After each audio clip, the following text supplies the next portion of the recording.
Dan kemudian itu sebabnya ditunjuklah Menteri Pertahanan bukan Pertanian untuk menjalankan salah satu program food estate itu di food security.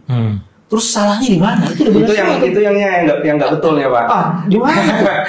Karena berani benar ya nggak bilang nggak betul.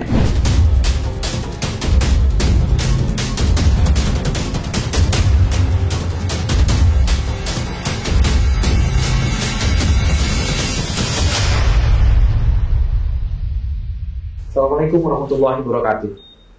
Salam keadilan, salam kemanusiaan, dan anti korupsi. Teman-teman, hari ini menjadi sangat menarik karena di satu tempat di Bali kita sedang dalam puncak acara G20. Acara yang luar biasa sekali, acara yang dimaksudkan untuk meningkatkan posisi Indonesia di mata internasional.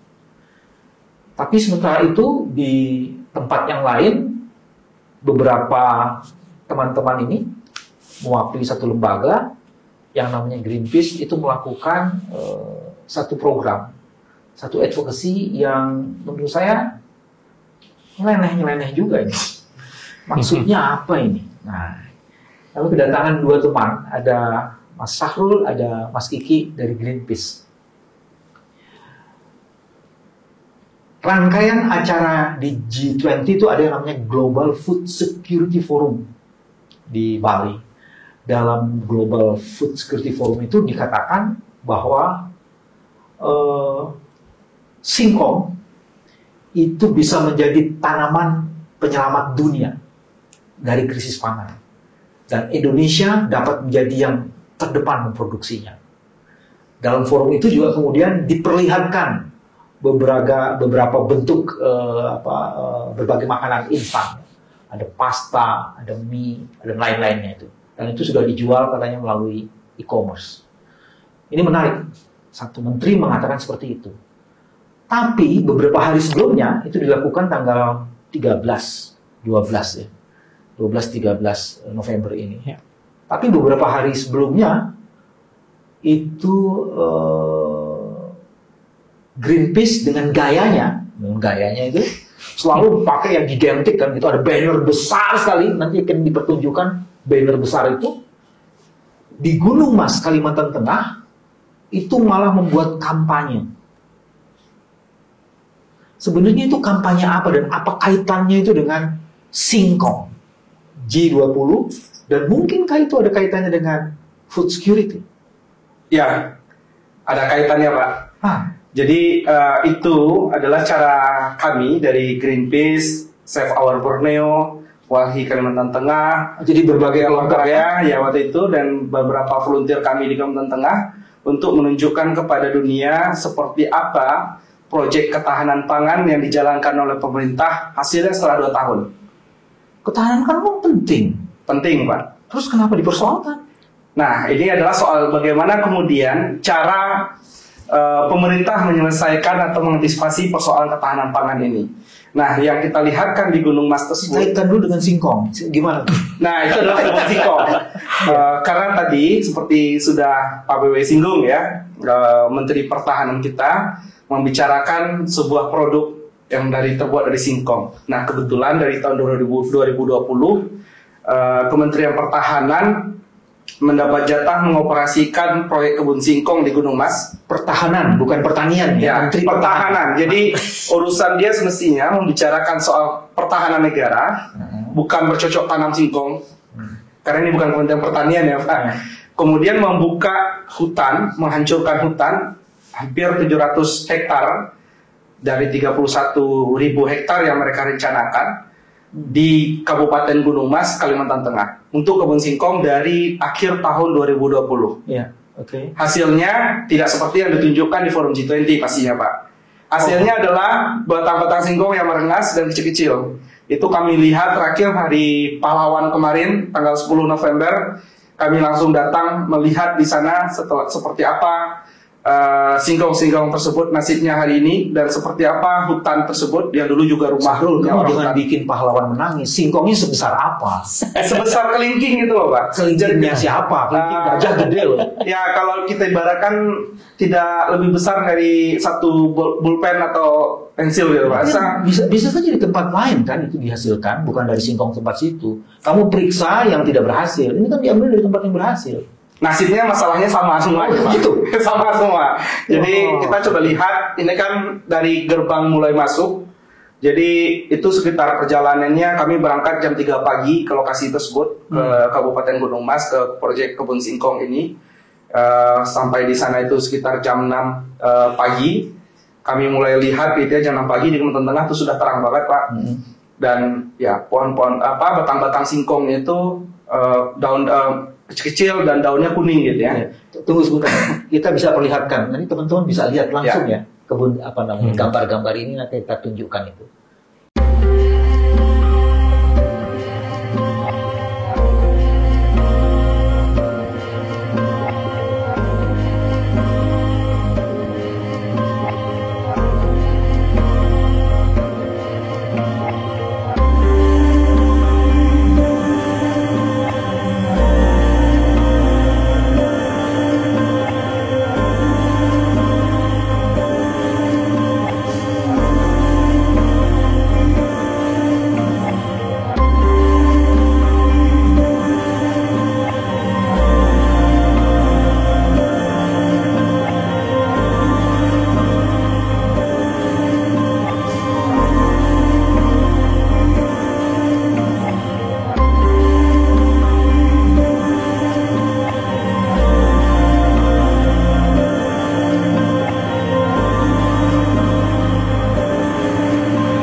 Lanjutkan. Dan itu dioperasikan sejak tahun 2020 gitu ya Pak ya, oleh Kementerian Pertahanan lewat operatornya PT Agroindustri Nasional, PT Agrinas. Yang si perusahaan ini juga pemegang saham itu adalah sebuah yayasan yang ketua pembina yayasan ini adalah Menteri Pertahanan itu sendiri. Nah, keberadaan kebun singkong di Kabupaten Gunung Mas tersebut itu beroperasi dari hasil penelusuran kami masih beroperasi secara ilegal karena tidak ada satupun izin pelepasan kawasan hutan dan sebagainya, perizinan yang digantongi oleh perusahaan ini. Hasilnya seperti itu. Hasilnya seperti itu. Prosesnya pun ilegal. Dan itu menghancurkan rumah orang hutan dulu. Itu dulu masih masuk kawasan konservasinya orang hutan. Bagian dari jelajahnya orang hutan Kalimantan.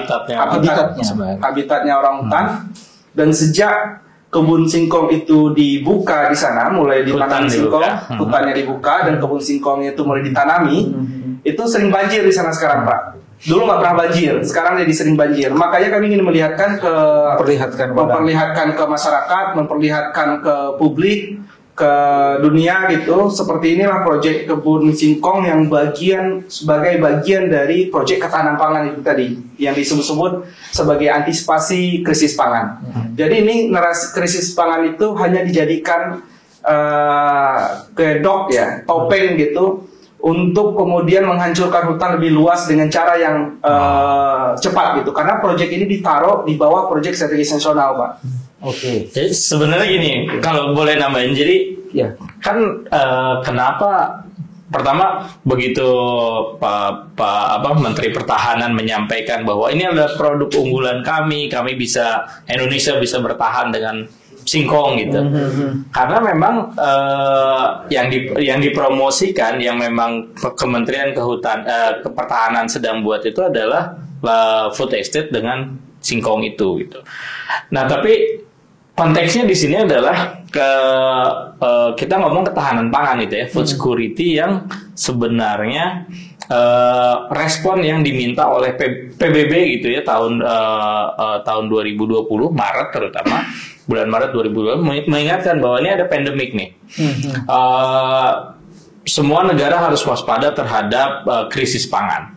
Nah, yang menjadi kritik kita itu adalah kenapa jawabannya pemerintah adalah dengan food estate. Karena food estate atau lumbung pangan itu kita punya sejarah panjang yang tidak pernah berhasil sejak zamannya Presiden Soeharto. Berulang tuh Presiden Soeharto, penerusnya sampai terakhir gagal semua gitu. Saya mau berhenti di sini. Pertama, teman-teman setuju ada krisis pangan di dunia. Betul, itu pasti salah satu penyebabnya adalah karena pandemi dan jumlah populasi meningkat. Betul. Kan? Satu itu. Terus kedua krisis iklim. Itu dipengaruhi juga oleh krisis iklim. Betul. Jadi krisis iklim menyebabkan krisis pangan. Betul. Itu ada kaitannya. Betul. Ya. Oke. Terus yang ketiga kan udah benar nih, pemerintah melalui rencana atau program strategis nasional 2020-2024 itu membuat lumbung pangan nasional. Betul. Dan kemudian itu sebabnya ditunjuklah Menteri Pertahanan bukan Pertanian untuk menjalankan salah satu program food estate itu di food security. Terus salahnya di mana? Itu yang nggak betul ya Pak. Di mana? Karena berani benar ya nggak bilang nggak betul. Jadi kebetulan sejak awal bukan hanya Greenpeace ya, teman-teman yang lain juga concern terhadap pangan ini sudah mengkritisi cara pemerintah mengantisipasi ancaman krisis pangan. Pandemi COVID mengajarkan kita bahwa konsentrasi produksi pangan itu bisa berdampak buruk gitu ya terhadap pendistribusian pangan. Ketika semua transportasi dihambat dan sebagainya selama masa PPKM, orang jadi suatu lokasi yang tidak menghasilkan pangan jadi kehilangan pangan. Nah, dorongan pasca pandemi COVID untuk mengatasi krisis pangan ini bukan dengan menciptakan sentra-sentra pangan lagi, Pak. Tapi mestinya mendorong komoditas panganan lokal yang bisa dihasilkan oleh komunitas-komunitas masyarakat di berbagai wilayah sesuai dengan karakteristik wilayahnya, karena orang Sumatera Barat boleh makan nasi pakai rendang gitu, tapi orang Papua kan ada komunitas unggulan juga, sagu, ada kemudian sorghum juga, ada umbi-umbian yang kemudian jenis variannya itu adalah varian-varian lokal, bukan varian-varian yang kemudian didatangkan dari luar dibawa ke situ seperti di Gunung Mas tadi. Itu kan singkong karsikarpa, bukan jenis singkong yang kalau kita datang ke restoran di Kalimantan Tengah itu menyediakan singkong yang rasanya enak, bukan itu. Ya, jadi bukan jenis itu. Jadi kuncinya adalah ketahanan pangan yang bersifat nasional, terpusat pada daerah-daerah itu sebenarnya paradigmanya salah. Harusnya itu memperkuat lumbung-lumbung pangan yang ada di daerah-daerah. Mestinya seperti itu dengan kekhasannya masing-masing. Tapi ini kan ada, saya mau tanya Pak Mas Kiki, kita ini sedang krisis atau sebenarnya udah sampaikah kita pada krisis? Ini kita krisis pangan atau memang bukan krisis pangan sebenarnya? Kita lagi ada dalam situasi memang pangan harus diperhatikan. Tapi apa sudah krisis di Indonesia? Kalau yang pasti gini, kalau krisis, ya kita itu berada di wilayah yang sangat rentan terhadap Bedanya krisis. Rentan dan krisis di mana tuh? Gini, kalau krisis, iya kita ada dalam kondisi krisis iklim. Bencana alam ada di mana-mana, lebih cepat dan lain sebagainya. Ditambah ada pandemi, tentu ini akan berpengaruh pada ketahanan pangan, pada kesediaan pangan. Nah, kesediaan pangan itu jelas itu memang pada saat ini kita punya krisis itu di beberapa tempat, gitu ya. Tapi memang belum sampai pada tahap kita kekurangan makanan di mana-mana, enggak. Belum sampai itu. Nah, kembali yang tadi disampaikan kawan saya, Sahrul, bahwa seharusnya yang ditempuh itu adalah menguatkan pangan-pangan lokal. Kedaulatan pangan nih sebenarnya yang harusnya dikuatkan. Jadi kalau misalnya di Papua yang harus dikuatkan ya sagu. Karena memang makanan utamanya sagu. Ini berarti ini paradigma lagi ya. Jangan ngomong ketahanan, harusnya kedaulatan. Betul. Paradigmanya harus dikembangkan di daerah-daerah, jangan terpusat. Kok jadi resentralisasi. Betul. Lanjutin, Mas. Karena gini, begitu ya tadi disampaikan kalau begitu itu terpusat, maka masalah transportasi, distribusi itu akan jadi masalah. Nah, yang berikutnya sebenarnya dengan kedaulatan pangan, kita juga akan memastikan bahwa masyarakat di desa-desa, di kampung-kampung itu punya resilience sendiri gitu untuk mempertahankan dirinya. Dan ini sebenarnya salah satu contoh yang paling menyedihkan nih misalnya adalah bagaimana pemerintah gitu mencoba mengenalkan beras atau nasi ke masyarakat di Papua gitu. Masyarakat Papua dari dulu makannya sagu gitu. Tapi begitu dikenalkan beras, dikenalkan Indomie gitu, mereka akhirnya kita lihatlah beberapa kasus misalnya kelaparan di Lani Jaya misalnya atau kelaparan beberapa tahun lalu di wilayah-wilayah di Pegunungan Tengah yang sebenarnya dulu nggak pernah ada kejadian itu. Karena dari dulu mereka terbiasa nyari makan, cari sagu gitu kan. Tapi begitu dikenalkan dengan makanan-makanan yang bukan makanan mereka jadi tergantung.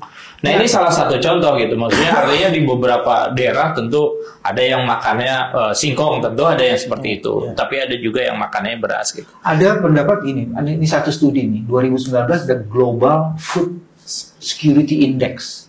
Di situ dikatakan Indonesia memiliki permasalahan dalam infrastruktur pertanian. Tadi masuk di situ soal distribusi pangan. Kelemahan distribusi ini yang menyebabkan kekurangan pangan di banyak daerah. Jadi daerah rawan pangan. Nah, itu kan kalau bikin paradigmanya itu membuat ketahanan pangan itu melalui lumbung-lumbung yang sifat nasional, itu ada problem di distribusi. Apalagi pengalaman pandemi kemarin kan. Selain itu sebenarnya apa lagi? Kiki juga tadi bilang 2000 era Soeharto ada program food state, gagal. Era SBY program food state juga gagal maning. Terus udah gitu pernah juga di 2011 gagal, 2013 gagal. Jadi ada cukup banyak kegagalan dalam program food estate ini. Kenapa kita masih juga memantaskan diri untuk tidak gagal? Bukankah ini mengulang-ulang kebodohan ini? Gimana? Ya, karena gini, kalau analisis kita selalu wilayah-wilayah yang menjadi prioritas untuk ketahanan pangan itu yang dibilang food estate itu selalu wilayah-wilayah yang memang tutupannya berhutan gitu. Artinya ada motif lain lah yang kita juga menjadi jangan-jangan yang sebenarnya yang diincar bukan itu gitu ya. Seperti di Gunung Mas ini 700 hektar. Itu wilayah berhutan. Dari hasil analisis citra satelit kita bisa bandingkan tuh dari tahun 2000, 2001 di semester awal, semester kedua, bagaimana tutupan hutan itu dibuka. Bahkan kita juga ada dokumentasi bagaimana kayu-kayu itu ditebang dan begitu besarnya kayu-kayu itu gitu.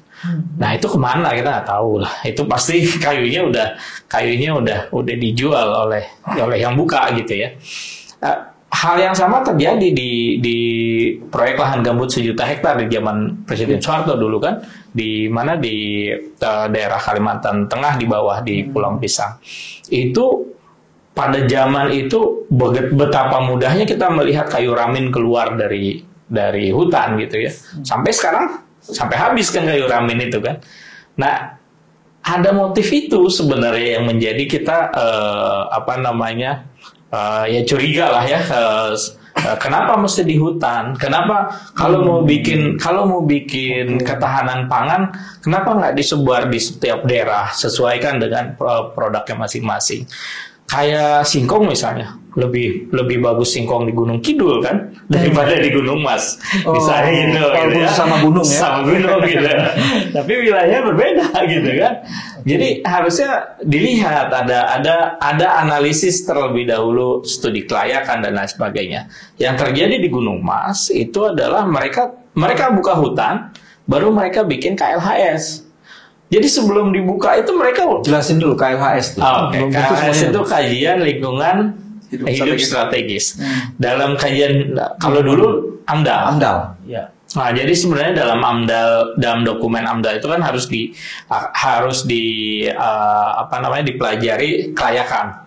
Bagaimana tipe soilnya, bagaimana kemudian water manajemennya, bagaimana terkait dengan wilayah konservasinya, habitatnya seperti apa. Jadi harus dihitung betul-betul bahwa kalau kita buka sesuatu itu memang layak untuk tanaman tersebut gitu. Nah ini kan enggak. Kita terbukti bahwa kenapa kemudian si singkongnya itu tumbuhnya kecil, batangnya kecil. Ya karena memang enggak ada cemara. Saya mau coba melihat gini. Ini berdasarkan pernyataannya. Disebutlah frasa kata yang digunakan adalah krisis, bukan rentang. Dengan menggunakan kosakata krisis, maka kemudian dengan terminologi itu semua bisa dilakukan. Gitu. Apalagi kemudian ada isu food security. Dengan food security itu analisis kajian lingkungannya tidak diperlukan dan diterabas lah. Bahkan kemudian tadi Sahrul mengatakan ada ilegal di situ ya, status ininya belum dilepaskan. Dan juga tidak ada kajian bahwa itu ternyata daerah wilayah jelajahnya orang hutan. Gara-gara food security orang hutan tak bisa lagi menjelajah. Gitu kan. Dan ternyata di situ tempatnya juga tidak tepat. Yang lebih mengerikan lagi, ada kepentingan lain yang bekerja, yang menggerus kekayaan yang ada di wilayah itu, dan itu tidak diketahui masuk ke kocek siapa, kemana dia. Betul. Tapi hasil dari proses itu malah mengecewakan. Bukan mengecewakan lagi, berdampak pada masyarakat, karena masyarakat yang di Gunung Mas itu berada di hulu.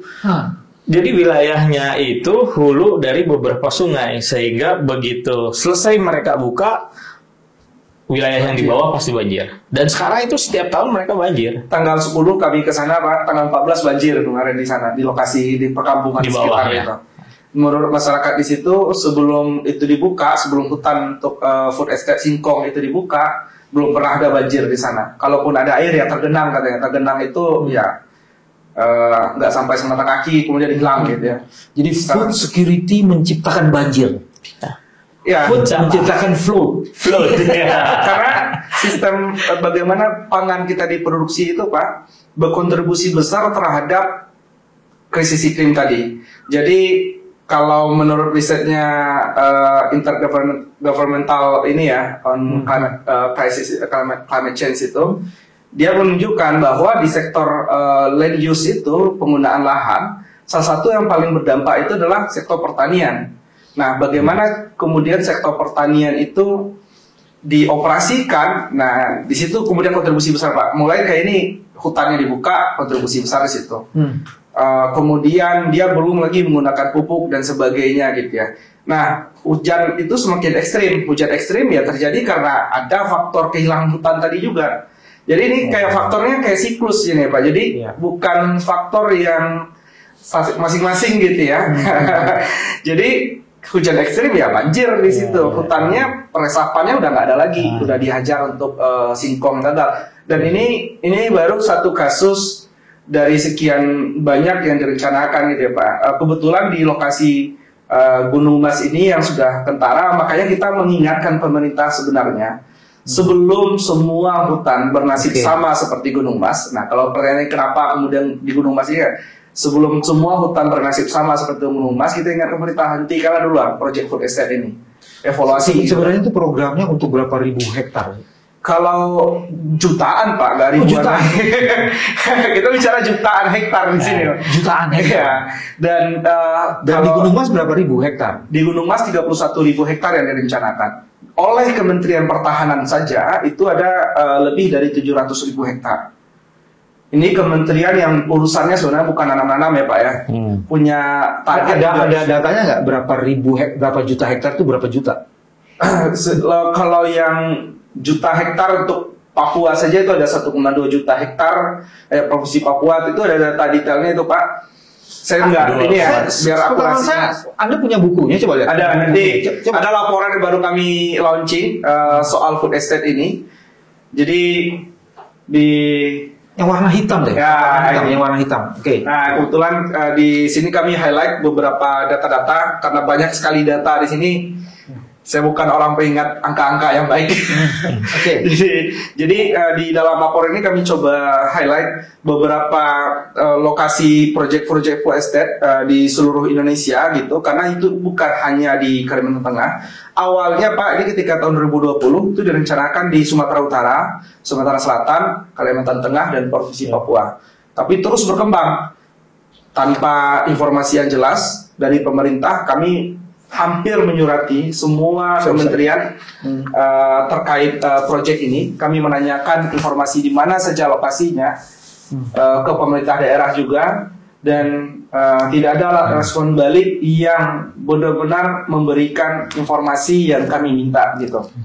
Dari riset kami sebenarnya di situ kita dapatkan kurang lebih 2,3 juta hektar yang dicadangkan, bukan dicadangkan, yang diusulkan untuk menjadi lumbung pangan. Dan tadi yang seperti Syahrul bilang, Kementerian Kehutanan ini, Kementerian Pertahanan ini memasukkan sekitar 775.000 hektar. Kementerian Pertahanan. Jadi ada beberapa wilayah misalnya di Bangka Belitung, di Sumatera Barat, di Jambi, di Riau, Sumatera Utara, Aceh, Kalimantan Barat, Kalimantan Timur, Kalimantan Tengah, Maluku, Sulawesi Barat, Papua. Jadi cukup banyak gitu ya, provinsinya itu lebih dari 10 itu. Ya, ini hanya baru dari Kementerian Pertahanan, Pak.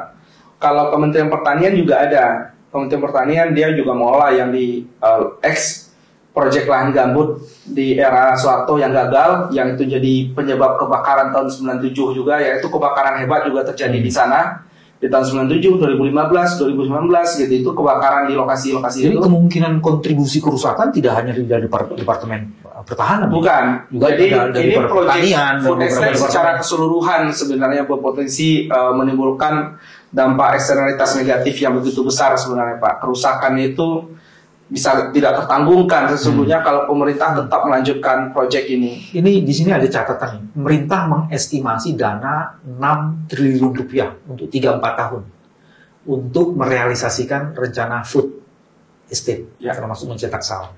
Tapi kemudian food estate itu ternyata mempertajam risiko lingkungan dan membahayakan kesehatan. Ada sampai kayak gitu.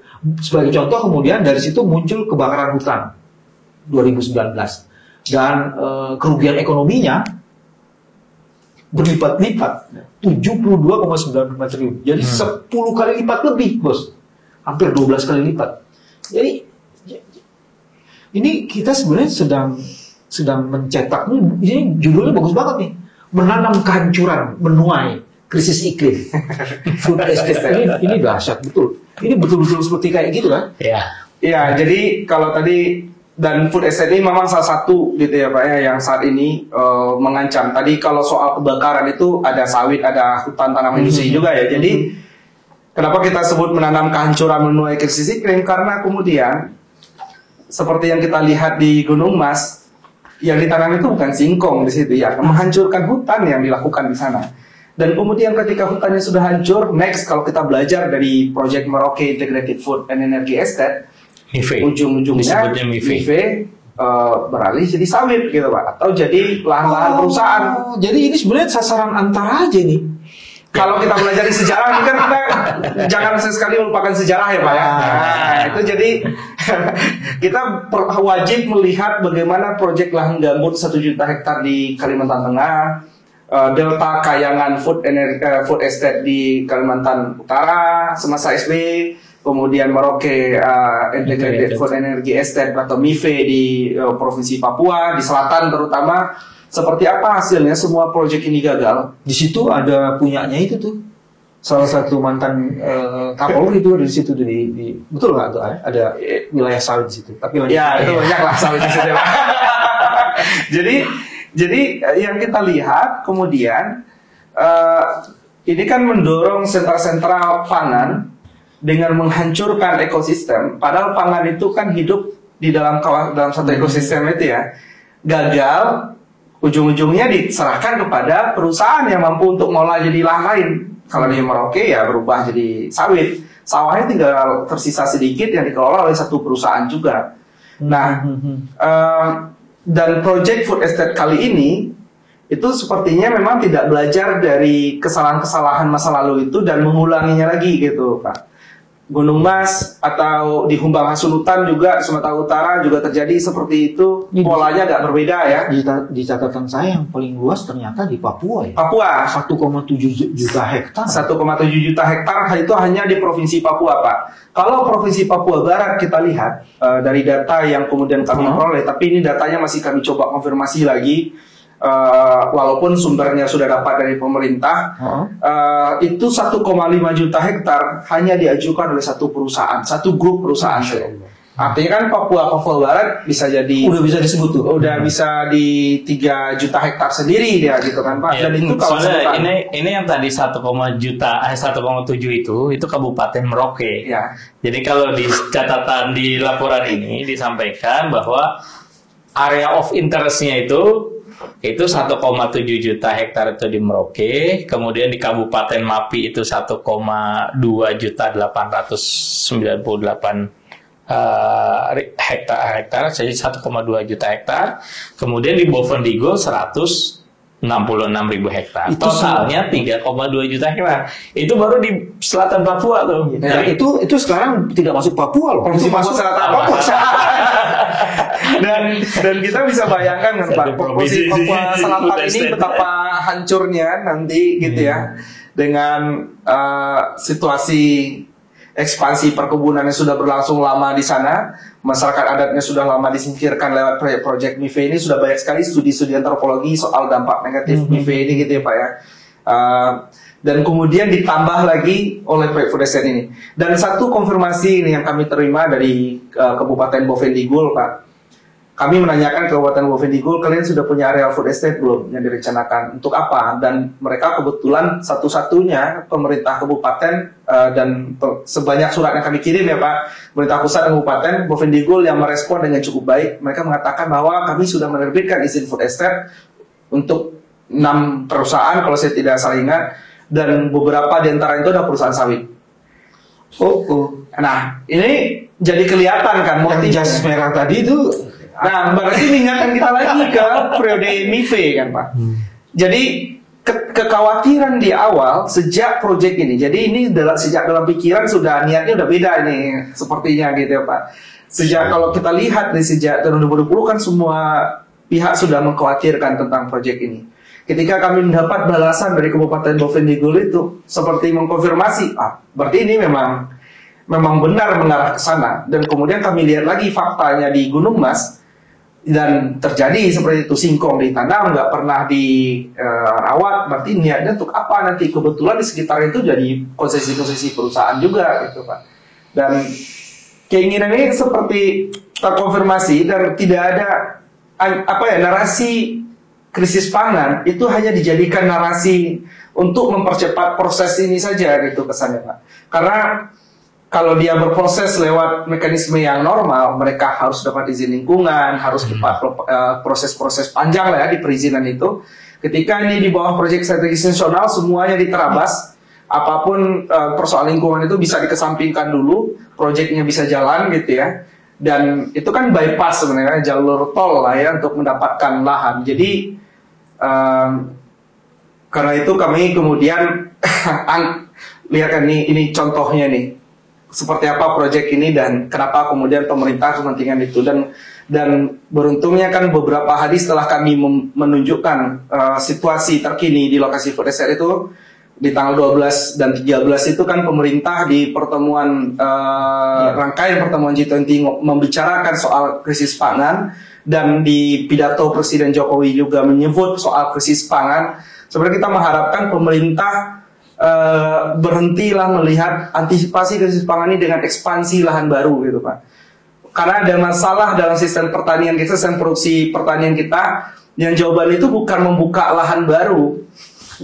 Jadi itu yang pesan yang kita minta, dan pendekatan solusi lainnya, pendekatan ya pertanian berbasis ekologi, pertanian yang kemudian berbasis komunitas masyarakat adat itu jauh lebih resilient ketimbang pertanian-pertanian skala industri seperti ini, Pak. Ya. Sebenarnya kamu mau bicara, Sahrul, berhentilah berbohong. Iya. Berhentilah berbohong, janganlah terus melakukan manipulasi terus-menerus, apalagi di forum-forum internasional. Dan yang cilakanya itu menggunakan frasa kata krisis. Ya. Sebenarnya program-program mengantisipasi krisis itu betul-betul nggak ada. Itu situasinya sekarang bukan krisis, masyarakat tambah kritis. Dan dia menciptakan kata krisis, tidak menyelesaikannya, tapi menyebabkan situasi menjadi tambah kritis. Terus sudah gitu di forum-forum internasional yang bicara soal food security itu, kemudian terjadi juga hal-hal yang tidak sesuai dengan kenyataan. Terus menghadapi ini apa yang harus dilakukan sebenarnya?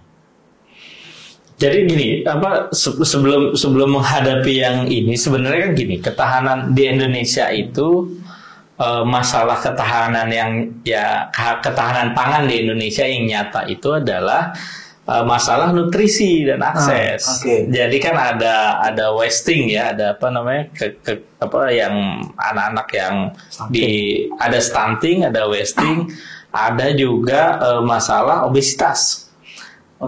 Jadi ada sebagian masyarakat yang kekurangan makan, kekurangan gizi, dia kurus, ada stunting yang kemudian karena dia nggak dapat gizi yang tepat, kemudian di usia tertentu dia masih kecil, masih dari sisi ininya nggak sesuai gitu. Ada yang masalah meningkatnya masalah obesitas. Nah artinya apa? Artinya bahwa semuanya itu punya beban terhadap beban ganda kekurangan gizi. Artinya ada yang kekurangan gizi, ada juga yang kemudian obesitas itu. Faktanya adalah ini bisa disimpulkan bahwa makanan dan keragaman makanan sehat itu yang susah didapat di Indonesia. Artinya karena apa? Karena misalnya masyarakat kota mengkonsumsi makanan yang berlebih dari macam-macam lah ininya.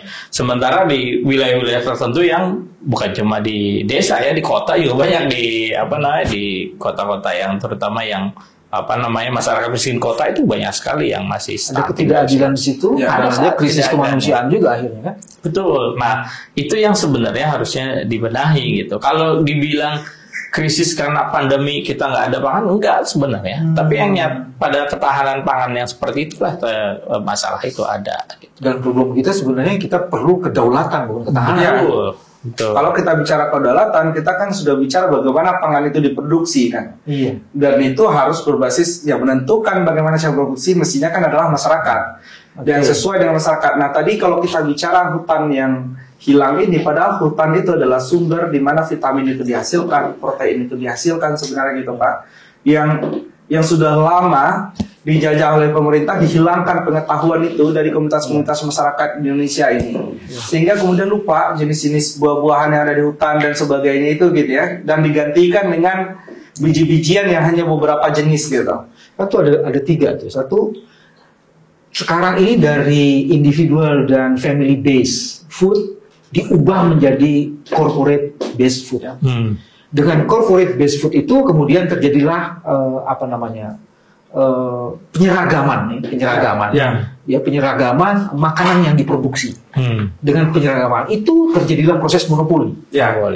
Ini kan sebenarnya kerjaannya oligarki lagi. Balik ke situ lagi Pak. Karena industri pangan kita ini juga dikendalikan hanya oleh segelintir orang gitu ya. Jadi ya minyak sawit juga bagian dari industri pangan sebenarnya kan Pak. Itu dan bahkan pupuk kita itu juga hanya diimpor oleh hanya beberapa kelompok perusahaan gitu. Jadi karena itu sebenarnya sistem industrialisasi pangan ini itu hanya akan menciptakan monopolisasi. Kan ketika siapa orang yang mengendalikan pangan ini, dia bisa mengendalikan apapun di instrumen kebijakan pemerintah dan sebagainya gitu ya. Dan ya masyarakat lagi-lagi hanya akan dijadikan korban di dalam situasi ini gitu. Ada ininya tuh sobat. Siapa mengendalikan pangan, dia mengendalikan masa depan. Ini ada yang menarik nih. BPK menyatakan ada anggaran program penanganan COVID dan pemulihan ekonomi yang bermasalah. Dan sebagian itu berkaitan dengan salah satunya food estate. Ini artinya ini bukan obrolan kita aja ya. Sudah dikonfirmasi melalui Badan Pemeriksa Keuangan. Itu gila ya. Karena proyek ini Pak, proyek pemulihan ekonomi nasional, ini kan tahun 2020 COVID, pemerintah alokasikanlah kemudian pemulihan ekonomi nasional, salah satu kegiatannya itu adalah food estate. Ini kan ibaratnya gini nih Pak, kita sedang sakit kepala, butuh obat yang bisa mengantisipasi sakit kepala, tapi dikasih obat sakit perut gitu, obat diare gitu. Jadi ini ada ketidaksinkronan antara masalah dengan solusi yang ditawarkan oleh pemerintah. Kalau kemudian antisipasi karena persoalan pangan, mestinya pertanian-pertanian yang existing yang dikelola oleh petani di seluruh Indonesia itu yang diperkuat. Bukan kemudian membuka lahan baru yang itu adalah butuh waktu panjang supaya dia bisa menghasilkan dengan maksimal gitu. Belum lagi tadi persoalan merusak yang kita bicarakan di awal tadi gitu ya Pak ya. Sementara ini kan pertanian existing kita dihilangkan, diwadas, di mana itu lahan pertanian kita dirampas untuk kepentingan manufaktur dan infrastruktur. Jadi ini nggak sinkron sebenarnya Pak. Masalah dengan solusi, kemudian yang sakit kepala yang dikasih obat itu perut gitu kan nggak nyambung. Jadi ini bukan soal kecerdasan, dengan soal kebodohan ini. Ya, tapi memang cara ngerampas yang lebih ini soal rampokan. Jadi lahan-lahan subur masyarakat yang tersebar di Jawa gitu ya, kayak di Batang, itu adalah lahan subur sawah yang sangat bagus, dirampas kan menjadi PLTU batubara di Batang. Jadilah konflik dengan masyarakat. Di Wadas, wilayah yang sangat subur pertanian, sawahnya dirampas juga. Banyak hal gitu ya. Belum lagi Kulon Progo. Atau misalnya yang di pesisir kita lah, Kerawang yang dekat dengan kita. Kerawang Bekasi dari dulu lumbung pangan. Dirubah semua. Orang katanya ini negara hukum atau negara perompak sih gitu. Kok dirampok-rampok di mana-mana gitu ya. Iya. Dan apa namanya, sebenarnya infrastruktur misalnya kalau kita ngomong padi ya, infrastruktur di Jawa itu udah bagus dan itu yang harusnya dipertahankan, dikasih subsidi gitu. Ini kan kemudian petani-petani itu malah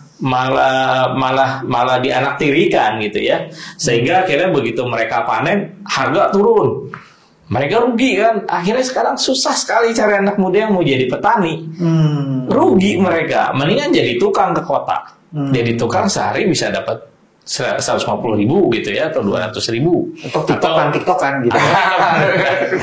Jadi itu yang tidak dipertahankan oleh pemerintah. Artinya intensifikasi lumbung-lumbung pangan yang sudah ada itu harusnya kan dijaga gitu. Ada lagi isu yang lain tuh begini. Ternyata dunia internasional tuh menggelontorkan uang yang luar biasa. Itu ada dari UN Global Crisis Response Group, G7 Global Alliance of the Food Security, Global Agriculture and Food Security Program. Itu gelontorin uang sampai 30 juta. Ya. Bill Gates tertarik juga dengan isu-isu mengenai pangan ini. Gelontorin 50 juta US dollar. Ini kayaknya tuh di dunia internasional gelontorin uang kayak gitu ya. Ada nggak sih ini karena ini Pak karena memang situasi global hari ini kan butuh suplai pangan gitu ya. Di Afrika, di beberapa negara Eropa gitu ya, bahkan mulai kekurangan pangan di sana. Jadi beberapa filantropi atau lembaga negara maju itu memang melihat perlu mendukung proyek-proyek pangan yang ada di negara yang pangan yang masih itu persis yang saya khawatir. Nah, ini kan jadi kayak durian runtuh, dan kemudian pemerintah melihat ini jadi duit masuk ini, bikin proyek gitu kan, bisa bikin proyek ini gitu kan, dan sudah banyak kan. Ya, balik lagi sejarah program-program global yang kemudian diterjemahkan oleh pemerintah, Red Plus dan sebagainya, seperti apa implementasi di lapangannya gitu Pak. Dan sepertinya di Project Food Estate jualannya juga mau ke sana. Makanya kemudian di dalam forum-forum global kemudian pemerintah mengenalkan proyek-proyek ini gitu ya, menjadi solusi gitu di masa yang akan datang, di masa depan gitu, untuk mengantisipasi krisis pangan. Padahal banyak riset juga, termasuk riset-riset di Badan PBB itu mengatakan produksi pangan skala industri ini itu kontribusi positif terhadap krisis iklim yang berdampak ke pangan. Kemudian produk industri pangan itu juga tidak akan mampu mengatasi krisis pangan itu sendiri gitu. Karena dia hanya akan menciptakan konsentrasi tempat tertentu, dan kemudian sampah makanan di kota-kota juga semakin besar. Karena kan target market industri kan di mana harga tertinggi kan Pak. Dia pasti akan supply di kota, di area-area kota gitu ya. Kemudian masyarakat pinggir tadi disebut oleh Mas Iki, masyarakat miskin kota dan sebagainya, mereka yang tidak bisa menjangkau pangan itu ya semakin tersingkirkan. Makanya stunting di Indonesia itu terus tinggi karena ini ada persoalan di sistem distribusi pangan kita yang tidak adil juga Pak. Distribusi pangan kita hanya terkonsentrasi cuma di tempat-tempat tertentu gitu ya, dan hampir di seluruh negara distribusi pangan itu terkonsentrasi di kota-kota, dan makanya solusinya nggak bisa sentralisasi pangan gitu. Saya jadi ngeri, ini sebenarnya kita sedang menciptakan ekosistem atau cycle kehancuran. Sepertinya mengarah ke situ gitu. Ada deforestasi. Deforestasi itu kan menyebabkan climate change, masalah kan? Climate change macam-macam masalah gitu, terus kemudian menyebabkan krisis pangan. Ya. Krisis pangan kemudian dikasih kebijakannya dengan food security. Food security itu sebenarnya melakukan deforestasi yang menciptakan balik lagi climate change yang ekstrim lagi. Semakin ekstrim, dan yang paling menderita sekali ketika terjadi cuaca ekstrim dan sebagainya akibat bagian dari krisis iklim itu ya masyarakat miskin, negara-negara miskin, kemudian masyarakat menengah ke bawah gitu Pak. Sementara kelompok 1% itu mereka bisa pindah-pindah kemana saja, mendapatkan akses pangan di mana-mana gitu kan Pak. Nah ini yang sebenarnya mengkhawatirkan, dan sepertinya coba difasilitasi terus-menerus oleh negara gitu. Ya. Wah, ini ngobrol sama teman-teman nih, ini jadi tambah pesimis aja nih situasinya kayak gini. Oke, terus apa yang mesti kita lakukan nih supaya kita tidak menanam kehancuran dan tidak harus menuai krisis? Saya pikir ini balik lagi, memang ngebangun resilient di kota, di desa-desa itu tuh menjadi yang utama lah. Kita belajar dari COVID bahwa sebenarnya masyarakat di Indonesia itu agile lah gitu ya, punya kemampuan, punya ketahanan yang sangat bagus gitu. Nah sebenarnya pada saat COVID itu masyarakat begitu kreatifnya menanam di pekarangan. Jadi mereka udah nggak perlu lagi beli cabai, nggak perlu lagi beli hal-hal yang kecil kayak gitu. Nah, resilient di tingkat tapak ini memang harus digerakkan gitu ya, harus dikuatkan supaya mereka nggak usah tergantung lagi dengan orang kota gitu, nggak usah tergantung lagi beli beras dari mana. Ciptakan sendiri karena mereka punya gitu. Jadi kalau misalnya itu dikembangkan di desa-desa itu kemudian punya ketahanan pangan masing-masing, tergantung lokasinya gitu ya. Misalnya kalau saya cerita di Papua di desa di Mangrove Hulu Sira gitu ya, di Sorong Selatan, mereka mandiri sekali gitu. Mereka nggak butuh ini karena mereka tinggal mengolah sagu mereka mau makan sagunya langsung seperti biasa gitu ya, diolah sagunya dibikin makanan utama mereka, atau mereka bisa olah untuk bikin jadi mie sagu atau kue sagu, atau mereka jual itu bisa terjadi, dan itu ternyata terbukti gitu ya di daerah terpencil di Sorong Selatan mereka mampu seperti itu. Tentu daerah-daerah lain pasti bisa gitu. Nah itu yang menurut saya yang pertama itu. Yang kedua memang kita harus terus dorong pemerintah untuk memperkuat intensifikasi, memperkuat lumbung-lumbung pangan yang sudah ada gitu, memberikan subsidi ke mereka. Dibanding dananya untuk membangun food estate, lebih baik mereka memperbaiki infrastruktur kayak saluran irigasi, atau kemudian mereka memprotek tuh wilayah-wilayah sawah atau wilayah-wilayah pangan yang sudah ada, jangan sampai itu dijual atau dikonversi menjadi kawasan lain gitu. Fungsi perguruan tinggi di mana tuh? harusnya perguruan tinggi mendorong ke situ ya Pak. Kan perguruan tinggi pengabdian ke masyarakat itu harus diarahkan ke sana. Salah satu dharmanya itu. Iya, jangan kemudian pengabdian ke masyarakat cuma kegiatan sebatas kegiatan. Dia memproduksi organ dan unsur yang memperkuat skrup korporasi gitu ya. Jangan ke situ gitu. Gitu. Nah, sekarang kan masalahnya pendidikan tinggi kita agak memperkuat skrup korporasi saja ini ya Pak. Makanya ini titik kritis juga ya. Harus belajar dari tetangga kita, Thailand gitu. Bagaimana kalau Thailand kemudian pertaniannya begitu maju gitu kan? Dengan apa namanya, dengan inovasi-inovasi pertanian. Di kita kan sebenarnya universitas-universitas itu melakukan itu gitu. Cuma tidak dipromosikan, kemudian tidak diberikan ruang buat mereka. Itu negara yang enggak sih. Di negara agraris enggak gitu. Negara industri enggak. Maritim enggak juga. Enggak. Tapi mereka mau jadi negara maju. Buktinya kenapa? Indonesia pengennya ikutan di G20. G20 kan sebenarnya negara maju, negara orang-orang kaya itu kan. Kita merasa sebagai kita udah maju nih, kita masuknya di G20. Harusnya kita tuh di G77 gitu. Mesti baca tulisannya Tere. Dalam tulisan Tere itu dijelasin betul tuh. Kita ini lagi masuk jebakan, orang kita konsumer, konsumer masuk ke situ supaya pasarnya mereka tambah luas. Sama luas, betul. Jadi paling tidak tadi ada 3 ya. Pertama, kekuatan lokal, resilience dan kebijakan-kebajikan orang lokal itu harus dikuatkan, harus disebarluaskan, diberi ruang yang luas. Terus kebijakan-kebijakan pemerintah itu harus berbasis pada family based agriculture, pada village based agriculture, jangan kepada agriculture production yang berbasis pada industri. Misalnya kayak gitu. Itu juga terus sudah gitu orang-orang pintar itu berkhidmat pada rakyatnya itu harus betul-betul didorong supaya kemudian kepintarannya dia itu bisa menjadi amal soleh yang panjang gitu ya. Betul banget Pak. Jadi memang perlu ada solusi di basis di tingkatan masyarakat mulai mengarah ke sana. Jadi setidaknya itu sudah mulai terbentuk sebenarnya Pak. Komunitas-komunitas masyarakat mulai bentuk pertanian-pertanian berbasis ekologi gitu ya. Mereka yang kemudian masyarakat adat mendorong agroforestry versinya mereka sendiri gitu.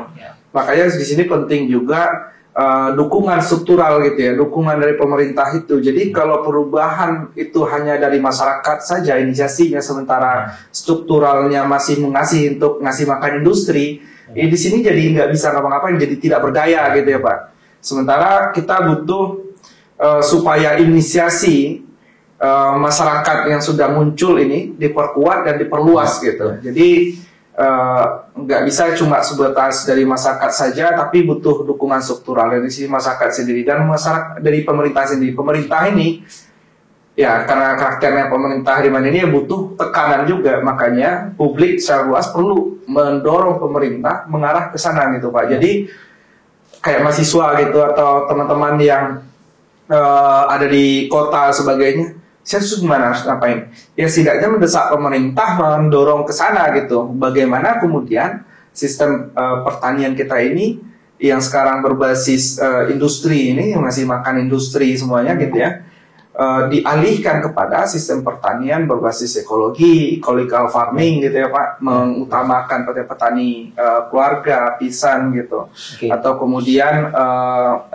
mengurangi penggunaan pestisida dan sebagainya gitu, pupuk-pupuk kimia. Nah ini kan butuh proses yang panjang karena tadi sudah diintervensi lama juga oleh pemerintah untuk menggunakan pupuk kimia, pestisida dan skala besar ini.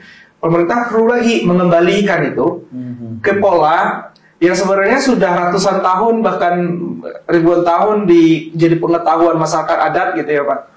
Itu butuh dihidupkan lagi gitu. Dan secara global sebenarnya semuanya mengarah ke sini hari ini. Indonesia saja masih menawarkan solusi-solusi sentra pangan gitu. Jadi ujungnya sih sebenarnya Saru mau bilang berhentilah yang pada kebijakan-kebijakan yang tidak berpijak dan berpucuk pada kepentingan kemaslahatan. Ya, stop sudah. Sebab kalau tidak, maka ancaman yang ditulis dalam buku ini akan menjadi kenyataan, menanam kehancuran, menuai krisis iklim, dan kita memelihara kehancuran itu terus-menerus, dan menciptakan ekologi sistem yang sebenarnya akan menghancurkan kita. Terima kasih teman-teman. Terima kasih Pak. Mudah-mudahan Terima kasih. ada gunanya dan ini dahsyat. Kita akan minta nanti teman-teman ini tentu saja tidak hanya dari Greenpeace, juga dari teman-teman yang lain, Auriga, Walhi, Forest Watch, Jatam, dan lain-lain untuk hadir. Mereka-mereka yang berkhidmat pada kepentingan kemaslahatan dan berpihak pada kepentingan kerakyatan. Terima kasih. Terima kasih, kasih, Pak. Teman-teman, itu diskusi kita. Mudah-mudahan kita akan terkuak mata hati keadilan kita, akan terkuak juga berpihak pada kepentingan kemanusiaan, dan ini harus kita lakukan terus-menerus supaya kita bisa mencegah korupsi. Terima kasih. Assalamualaikum warahmatullahi wabarakatuh.